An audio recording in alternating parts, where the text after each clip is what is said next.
महात्मा गांधी के साथ मैं 5 मिनट रहा, अपने आप में मेरी पूंजी में मेरी धरोहर है कि मैं 5 मिनट उनसे बातचीत की, मैंने उनको ये ज्ञान दिया, ये क्रिया योग के माध्यम से चिंतन दिया, ये धारणा ध्यान समाधि की क्रिया सिखाई, क्योंकि ये पूंजी है। और ये पूंजी है कि मैं निष्ठा साधन के साथ रहा, 2 मिनट रहा, 2 साल रहा, 2 महीने रहा, मैं उनसे सीखा तो घड़ा तो आपका है, उस घड़े को बीच में फोड़ दे की क्रिया। अगर आप कहें कि गुरु जी कुछ ये घड़े का जल बासी है, मैं खुद कह रहा हूं कि बासी है तुम्हारा घड़, इस नदी में मिलने की जरूरत है, मैं भी प्रवाह दे रहा हूं, प्रवाह तुम्हें भी देना पड़ेगा। आप सब लोगों का मैं आज के दिवस पर मैं अपनी तरफ से और अपने पूरे परिवार की तरफ से आपका अभिनंदन कर रहा हूं, स्वागत करता हूं। मैं एक गुरुत्व की दृष्टि से, एक गुरु की दृष्टि से वास्तव में ही मैं सौभाग्यशाली हूं, इसलिए कि मैं अपने आप में सैकड़ों हजारों रूप में बिखरा हुआ एक शरीर, इस शरीर का इतना मोह नहीं है। जो शरीर मेरे सामने है ये सब मेरे हाथ है, पांव है, कान है, आंख है, नाक है, शरीर की दिल है, हृदय की धड़कनें है, चिंतन है, ये सब मेरे सामने बैठा हुआ है। इस पूरे को मिला करके जो पिंड बनाया जाता है उसको निश्चेष्टानंद कहते हैं। ये निश्चेष्टानंद, और जब तक ये सारा पिंड स्वस्थ है तब तक वो शरीर अस्वस्थ हो ही नहीं सकता, और जब तक ये पिंड सक्रिय है वो निष्क्रिय हो नहीं सकता। इसलिए मैं आप सब लोगों को आज इस महत्वपूर्ण अवसर पर, महत्वपूर्ण अवसर जन्मदिन और उससे भी महत्वपूर्ण अवसर की क्रिया योग जैसी गूढ़ और दुरूह, दुष्कर और अपने आप में कठिन साधना का प्रारंभ, जिसको मैं आपको समझाऊंगा साधना के माध्यम से भी, मंत्रों के माध्यम से भी, तंत्र के माध्यम से भी, योग के माध्यम से भी, जो मेरे पास 3 दिन है। यद्यपि ये अपने आप में इतना विशाल जटिल सब्जेक्ट है, मगर मैंने आपको संक्षेप में इस बात को समझाया कि क्रिया योग चीज क्या है और क्रिया योग को प्राप्त करने के लिए करना क्या है। कोई कठिन कार्य नहीं है, आवश्यकता इस बात की है कि हम उस पर्सनैलिटी के साथ जुड़ सके, एक हो सके, मिक्स हो सके। अगर मिक्स हो जाएंगे तो आपकी खुद घड़े का जल नहीं रहेंगे, नदी का जल हो जाएंगे। जब नदी का जल हो जाएंगे तो नदी का एक सिरा ठेठ वहां तक है जो 25,000 वर्ष पहले उन पीढ़ियों के पास नदी का वो कण वहां है, अगला कण ठेठ छोड़ने कला तक है। कहीं आपको फिर चिंतन कोई व्यवधान, परेशानी, ऑब्स्टिकल फिर नहीं है। आवश्यकता है उसमें मिलने की, और मिलने के लिए अपने आप की माया के आवरण को तोड़ना ही पड़ेगा, तोड़ना पड़ेगा। निश्चित रूप से अपने आप को बचना पड़ेगा, उस गुरु से अपने आप में एकाकार होकर के अपने आप को धारण करना पड़ेगा, क्योंकि क्रियाशील आपको होना है, क्रिया पक्ष आपको करना है, क्रिया योग आपको सीखना है, क्रियात्मक पक्ष आपका है तो आपको धारण करना पड़ेगा। मैं जबरदस्ती आपके उस तीसरे नेत्र में धारण नहीं हो सकता, आपको खुद को उस बात के लिए बढ़ना पड़ेगा। समुद्र अपनी जगह है, बंबई के पास नहीं है, नदी खुद ठेठ गंगोत्री के पास से पैदा होकर के दौड़ती हुई नदी जाकर मिलती है, समुद्र जाकर नहीं मिलता। उस नदी को जाकर मिलना है, आपको जाकर के गुरु के साथ मिलना है, उसमें एकाकार होना है, उसको अपने हृदय में, उसमें चिंतन में, अपने विचार में धारण करना है। और आपका और मेरा ये जो संबंध एक पिता पुत्र का संबंध है, एक गुरु शिष्य का संबंध है, एक हृदय और एक शरीर का संबंध है। और ये सब धड़कने जो मेरे सामने है, मैं हृदय से, चिंतन से आपको अपने हृदय की धड़कन एहसास करता हूं। मैं तो कई बार कह चुका हूं कि अगर डॉक्टर यहाँ सिरिंज डाल करके देख ले, इसमें से जो खून निकलेगा, इन सबके शरीर में से खून निकाल के देख ले, एक ही नंबर का खून है, अंतर है ही नहीं। कहां से होगा अंतर? आप मेरे अंतर है, दूर है नहीं, दूसरे है ही नहीं, तो दूसरा खून, दूसरा रक्त, दूसरा चिंतन, दूसरा विचार, डिफरेंस आएगा कहां से? है ही नहीं, हो भी नहीं सकता, संभव ही नहीं। और ऐसा प्रवाह देने वाला आपको नहीं मिल सकता, ऐसा प्रवाह देने वाला शिष्य भी नहीं मिल सकता। मैं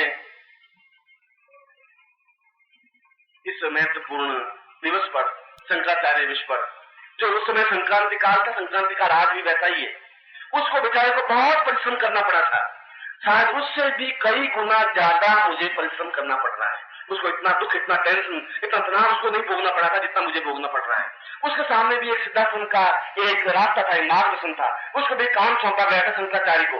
एक ऐसा कार्य आज भी सौंपा गया है, उसको भी इस प्रकार के शिष्यों को तैयार करना पड़ा था, मुझे भी इस प्रकार के शिष्यों को तैयार करना पड़ रहा है। और मैं आपको एक पिता के नाते अधिकार है, पिता के नाते मुझे अधिकार है अपने पुत्रों को आज्ञा देने का। रिक्वेस्ट करने का नहीं, प्रार्थना करने का नहीं, चिंतन करने का नहीं, क्योंकि मुझे आपको कमा करके मांगने की मुझे आकांक्षा नहीं है। इसकी जरूरत नहीं है कि आप मुझे कुछ दें, मगर मेरा अधिकार है। मैंने आपको कहा कि मैं आपको डांट सकता हूं, भला बुरा कह सकता हूं, डांट नहीं दे सकता, दूसरों को आपके सामने ताकने नहीं दे सकता। इतनी हिम्मत में वज्र की तरह आपके बीच में खड़ा हूं, कोई आपका नुकसान नहीं कर सकता। ये कहानी और आपको पूर्ण क्रियात्मक होने के बीच में कोई प्रकृति, कोई माया रोक नहीं सकती, क्योंकि मैं आपके साथ हूं, हर क्षण आपके साथ हूं।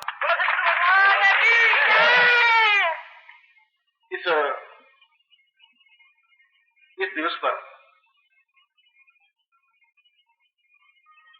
जो कुछ भी समय है हमारे पास, हम पूर्ण क्षमता के साथ, जब भगवान बुद्ध ने अपने शिष्यों को कहा कि मैं महानिर्वाण ले रहा हूं, मगर तुम्हें पूरे भारत में फैल जाना है, एक आदेश था। और मैं तुम्हें फिर कह रहा हूं कि संक्रमण काल है, जहां वह सभ्यता जो बहुत हल्की सभ्यता है, जिसकी 2000 वर्षों की पूंजी है, वो हम पर हावी है, हमारे परिवार पर हावी है, हमारी बेटियों पर हावी है, हमारे बेटों पर हावी है, हमारे पत्नियों पर हावी है, और हमारे दिल दिमाग पर हावी है।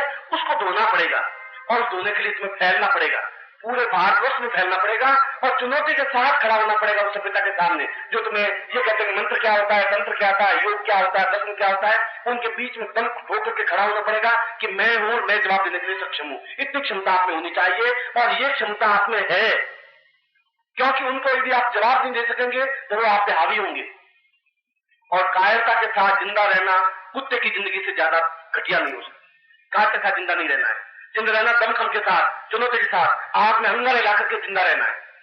और वो आप में, आपकी आंखों में अंगारे हैं, आपकी आंखों में चेतना है, आपकी आंखों में क्रियता है, क्योंकि निश्चय ही एक गुरु के रूप में मैं निश्चय ही आपके साथ में हूं। इसमें कुछ चिंतन की बात है। मैं आज फिर आभार तो व्यक्त करूंगा नहीं, और आभार व्यक्त करना उचित भी नहीं है। गुरु के नाते आशीर्वाद जरूर देता हूं कि आप फले फूले, आप सुखी हो, आप स्वस्थ हो, और सबसे बड़ी बात कि आप इस शिविर में जो भाग लिया है, और जो शिविर के साधक हैं, मैं आज शाम को फिर एक प्रवचन लूंगा उस क्रिया योग के बारे में, जो महत्वपूर्ण चीज, जो महत्वपूर्ण पदार्थ उनको दूंगा, जिसके माध्यम से क्रिया योग चेतना युक्त बन सके। उसमें जरूर आप में से कुछ लोग जन्म दिवस के अवसर पर आए हैं, और कुछ लोग साधना शिविर में भाग लेने के लिए आए हैं।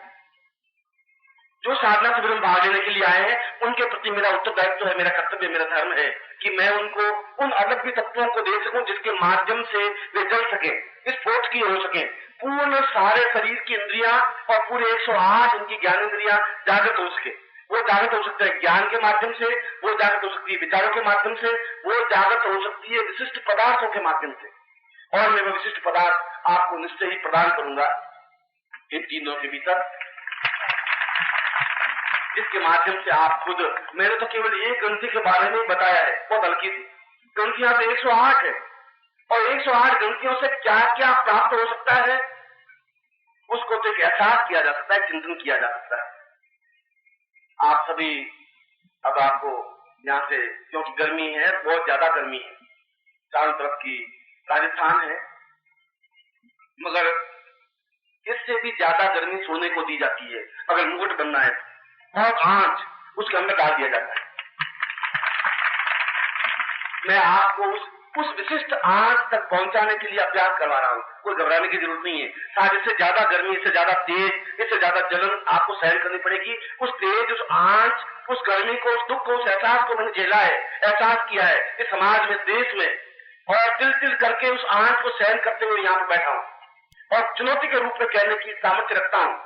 योगियों के सम्मेलन में भी, सन्यासियों के सम्मेलन में भी, हिंदुत्व के सम्मेलन में भी, किसी भी सम्मेलन में, क्योंकि अपने आप में किसी पूरे उपनिषदों का सार, संघर्ष सहन करके बोलने की क्षमता है, कहने की क्षमता है, चुनौती को स्वीकार करने की क्षमता है, चुनौती देने की क्षमता है। माता जी आपके बीच में हैं, और हम सभी साधक बीच में हैं। मैंने आपका समय आज कुछ ज्यादा लिया, मुझे तो 1-2 मिनट ही बोलना चाहिए था। आज तो आपको बहुत ज्यादा बोलना चाहिए था, जो कुछ कहना है वो आपको कहना चाहिए था। आपने ये नहीं किया, आपने हमारे लिए ये नहीं किया, हमने 200 रुपए किराया खर्चा है, क्या किया, क्या हुआ, घर में बिठा दिया, आपने कर क्या दिया, हम कोई ऐसा नहीं है, हम भी बहुत बड़े आदमी हैं, मैं जानता हूँ आप बहुत बड़े आदमी हैं, इस बात को मैं स्वीकार करता हूँ। फिर भी ये आपका खुद का घर है, गर्मी है तो आपकी अच्छाई है तो आपकी बुराई मेरे घर तो है नहीं। मुझे आपने बिठा दिया, मैं यहाँ बैठ गया हूँ, आप मुझे और दूसरी जगह बड़ौदा बिठा देंगे, वहां बैठ जाऊंगा, बम्बई बिठा देंगे, वहां बैठ जाऊंगा। मेरा तो कोई एक घर तो है ही नहीं। पूरा जहां संसार जिसका घर है, पूरा ब्रह्मांड जिसका घर है, उसको इस बात की चिंता भी नहीं है। इसको 50 फुट लंबे चौड़े मकान को मैं मकान कहता नहीं। पूरा ब्रह्मांड जिसका मकान है, उसको यहाँ पर कैद कर देना आपकी सामर्थ्य है कि मुझे कैद कर दिया है। मैं तो सन्यासी जीवन में पूरे ब्रह्मांड में विचरण करता था आराम से, न कहीं रुकावट थी, न कोई तकलीफ थी, न कोई परेशानी थी। अब सोच रहा हूँ कि क्या हुआ, उन्नति हुई या प्रवृत्ति हुई। ये पूरे 110 फुट के मकान में घेर कर रख दिया। तब बैठ जाओ गुरु जी, जैसा भी जीवन है, जैसा भी चिंतन है, मैं इसके बाद में आप पूरी क्षमता के साथ, मैंने आपको एक संगीत दिया है धारणा करने के लिए। मैं आपको 3 दिन जो शिविर में भाग ले रहे हैं, जो नाम है, उनको मैं निर्मल के शान को अच्छे पदार्थ दूंगा और उसकी विशेष प्रयोग कराऊंगा। हो सकता है रात को 11 बजे कराना पड़े, हो सकता है सुबह में आपको 4 बजे उठाऊं, हो सकता है कल मैं दिन को प्रयोग कराऊं, हो सकता है कल रात्रि को 1 बजे प्रयोग करवाऊं, मगर 3 दिनों का पूरा लाभ आपको दूंगा ही, आपको लेना चाहिए।